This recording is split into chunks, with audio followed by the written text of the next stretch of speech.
Good afternoon. I'm Pinellas County Sheriff Bob Gualtieri. So I want to start with some background and start by saying this, that there's really nothing more important that government does to ensure public safety and care for the most vulnerable among us, especially our children. It's at the core of what government does and what the government function is, and that is to take care of people, especially the kids. Here in Florida, the Department of Children and Families is generally responsible for child welfare. But in 7 of Florida's counties, including here in Pinellas County, it is the sheriff's responsibility under Florida law to investigate allegations of abuse, abandonment, and neglect of children, not the Department of Children and Families. This includes allegations of institutional abuse or neglect, meaning the abuse or neglect occurred at the hands of an entity that's responsible for caring for the child, such as a school, daycare facility, social service agency, etc. The Pinellas County Sheriff's Office has had the statutory responsibility for conducting child welfare investigations here in Pinellas County since 1999, and we respond to about 10,000 allegations a year of child mistreatment or maltreatment. We have about 140 employees in our Child Protection Investigation Division. When we substantiate findings of abuse, abandonment, or neglect, we have to decide whether to leave that child in the home or facility with appropriate services under a safety plan, or to remove the child from his or her parent or caregiver. In either case, leaving the child in place with services or removing the child from the home, the provision of services and the placement after removal becomes the responsibility of the community-based care provider lead agency, or what is referred to as the CBC. The Florida Department of Children and Families has contracted the CBC lead agency here in Pinellas County to be Eckerd Connects Community Alternatives. In sum, we do the investigation, and when there is abuse or neglect, we turn the case over to Eckerd to provide services, and it is Eckerd's responsibility to case manage the child and family, and if necessary, place the child in foster care. Eckerd services have been substandard and in many cases ineffective, and that has caused a backlash on our child protection investigative efforts. This is something that we have been trying to work through with Eckerd and the Department of Children and Families for some time. But about a week ago, more egregious actions by Eckerd came to our attention. Eckerd's offices are located at 8550 Ulmerton Road, which is in the city of Largo. It's just to the east of here at the intersection of Starkey and Ulmerton Road. We learned that Eckerd has been having children who were removed from their homes because of abuse or neglect, and who should have been placed in the care of a family member or foster care live at Eckerd's administrative offices. Apparently, from the best information we have right now, Eckerd has about 60 to 70 children who are in what's called a night-to-night status, where they don't have housing for them, so they move them to a different place to sleep every night. Some of the kids Eckerd cannot place at all, even in some of these night-to-night locations, are housed at their administrative offices, and the best information we have is on average they're housing about 6 kids a night in those offices. The children sleep on cots, or some cases they sleep under the desks. They sleep in dirty clothes, they don't have toiletries or towels, and they don't have access to hot meals while they're sleeping in those administrative offices. The Largo Police Department has responded about 30 times to Eckerd's offices over the last month, at all hours of the day and night, because the children sleeping and living are disruptive, causing problems with the staff, and running away from the offices. The conditions in which these children have been living at Eckerd's offices, frankly, is disgusting and deplorable. The conditions are as bad or worse than the living conditions from which the children were removed when we investigated the conditions at the children's homes. Children have received physical injuries while living at Eckerd offices. One child took unprescribed medication, and another child overdosed on unsecured drugs and had to be transported to the hospital by EMS. More specifically, last Thursday, 3 teens living at the Eckerd office, unbeknown to the staff member, left the office, and this was in the nighttime hours, and went to the rear of the building and climbed on a ladder to get to the roof. One child fell and lacerated his stomach on a piece of metal sticking out of the ladder. The children flagged down a police officer who was in the area, and the injured child had to be transported to the hospital by ambulance. Last Friday, children who Eckerd had living at their offices had their medication being stored unsecured in a conference room. One of the kids living there got access to the medication that was not his, and another overdosed on his own medication because it was unsecure, and he too had to be transported to the hospital by ambulance. These night-to-night placements have also led to Eckerd placing children in unlicensed facilities for the night. In one situation, a child was being transported by an employee of one of these unlicensed facilities, and the kid was in a car, and there was an unsecured gun in the car that the kid got access to. In another situation, one of the employees of these unlicensed facilities has pending current charges for conspiracy to distribute hydrocodone and racketeering. So yeah, they put a drug trafficker in charge of vulnerable kids. Based upon all of what we have recently uncovered about the conditions at Eckerd's administrative offices and their treatment of children in their care, I believe the situation created by Eckerd constitutes child abuse and neglect, and as such, the Pinellas County Sheriff's Office is commencing a criminal investigation of Eckerd Connects Community Alternatives and its senior management. A corporate entity can be charged with a crime, and Eckerd as an entity and senior management individually are the subjects of our investigation regarding child abuse and neglect. But the scope of this investigation may expand as we move forward in the investigative process. One of the things I want to be clear about is our investigation is not about the line workers, not about those line people who were making a few bucks an hour, who were doing what they could with the resources that they had, or in many cases did not have, as provided by their employer. So think about this situation for a minute. We have children who are sadly abused and neglected by their parents. We remove the children because the environment that they're living in is so bad that it's too dangerous to leave them in their own homes with their moms and their dads or their caregivers. We turn these kids over to the organization that receives tens of millions of dollars in state money and is supposed to be a safe place.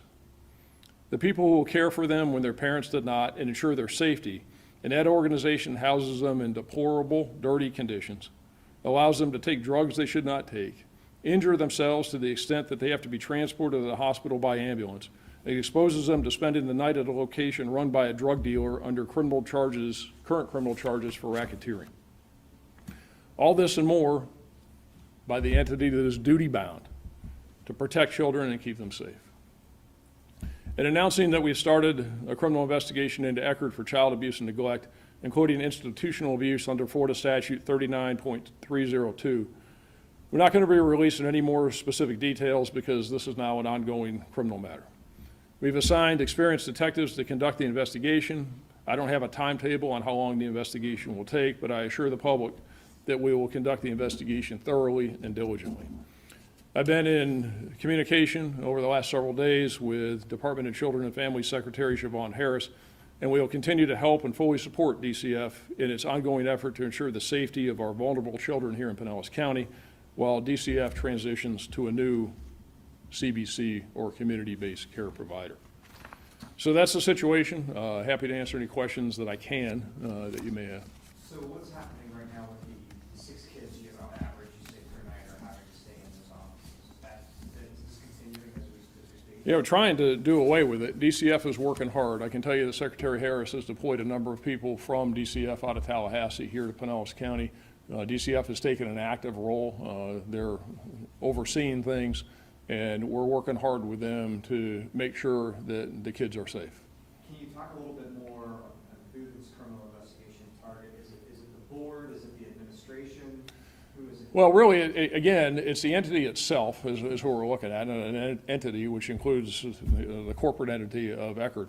But again, the senior management as well, and I'm not going to name names at this point, but suffice it to say, it's senior management and people who were engaged in certain acts or not engaged in certain responsibilities that they had, and again, abuse or neglect. So it'll be pretty far-reaching, the investigation, and we're going to, again, conduct it fairly, but diligently, and hold people accountable where they need to be held accountable. And I give you some of the things here because I think it's important that people know that this is bad and the extent to which this has been going on. And it really just came to light and came to our attention, the magnitude of this within the last week. And within the last, when the state terminated their contract, I think earlier in the week, I interviewed the chair of the board, and he said, he admitted that they had a lot of problems. But he also said he blamed it on money, lack of money from the state. Do you buy that? Did he ever go there and look at these deplorable conditions that I've seen? Did he know about them housing kids with an organization with somebody under active criminal charges for racketeering and trafficking in hydrocodone? Know about kids having access to guns, knowing about kids having their guts split open, knowing about kids overdosing on drugs? That isn't about money. That's about just failing. That's not about doing the right thing. Look, we have a contract with the state to conduct these investigations, to conduct child welfare investigations. We have money challenges. No doubt we have money challenges. And we got to work hard to make it work. But you don't whine about it, you fix it. And if you can't do it, you go to the state and you say, hey, look, this isn't working and here's why. You call Secretary Harris. You call people in the legislature, you do what you have to do. But you still do your job and you don't expose kids to danger while you're trying to fix it. You figure out a way to make it happen. I don't know whether they have money problems or not. We all got money problems. But we make it happen. And you don't do these things that I'm talking about, and there's more than this. I'm just giving you a flavor of it. The chair also said to us yesterday that a lot of these kids are allowed to refuse services. Do you know if any of the 6 or those children did that, refuse services?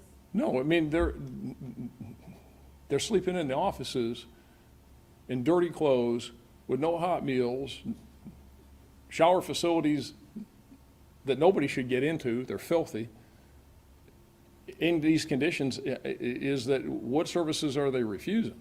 I mean, there may be sometimes, that's not what we're talking about here. I mean, they may be refusing some types of services, whether it be, I don't know, mental health services. I'm not sure what he's talking about. But these are kids that have been removed because the situation they were in at their homes was so bad that we felt that we couldn't leave them there under a safety plan and with any type of in-home services. So we got to put them in a place where they're safe.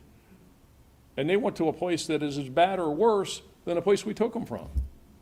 I mean, that's the crux of it. And the rest of it is all excuses at this point as far as I'm concerned. I mean, you don't let this happen. You don't allow these conditions to exist. And nobody ever said that these kids were not challenges. But look at what the conditions they're coming from. Look at the situation, look at their lives. You're talking about a lot of these kids are 12, 13, 14 years old, younger, some older, but they're vulnerable and they need help. And we as a community, we as a society have an obligation to them. And they've been failed. Sheriff, a lot of times you don't comment on active investigations. This one's just starting. Why was it important to announce that this investigation is taking place now? Because people need to know what's going on out there, because it is important to the community, and also important that the community know that we're on it, and we're looking at it, and we're going to do everything that we can possibly do to ensure the safety of the kids in Pinellas County.